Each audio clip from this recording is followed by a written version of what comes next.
வணக்கங்க. ஒரு 25 வயசு ஆண் ஆலோசனைக்காக வர்றாங்க. ரொம்ப மனக்குழப்பத்தில. என்ன கஷ்டம் அப்படின்னு பார்த்தீங்கன்னா, நெறைய கடன். ஆனா, அந்த கடன் இவர் வாங்கல. இவருடைய அம்மா, அப்பா வாங்கியிருக்காங்க. இப்ப அவங்களுக்கு உடல் ஒத்துழைக்கல. அவங்கனால வேலைக்கு போக முடியாது. அந்த கடனுக்கான பொறுப்பெல்லாம் இவர் தலையில. ஏன்னா, இவர் ஒரே ஒரு பையன்.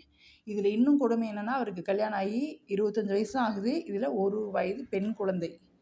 இப்ப இந்த கடன் அடைக்கணும் அப்படிங்கிறதுக்காக அவர் கேரளா போய் அங்கேயே தங்கி, அந்த கடன் அடைச்சுட்டு இருக்காரு. இதில குழந்தைய பார்க்க முடியல. ஒய்ஃப் கூட டைம் ஸ்பெண்ட் பண்ண முடியல.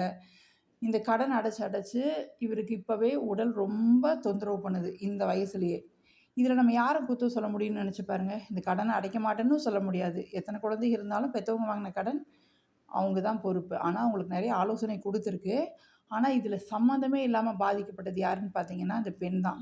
காரணம், அந்த பையனுக்கு இவ்ளோ கடன் இருக்கு அப்படிங்கிறலாம் தெரியாம, அந்த குடும்பத்துக்குள்ள வந்து அவங்களுக்கு எவ்ளோ ஆசைகள்லாம் இருந்திருக்கும்.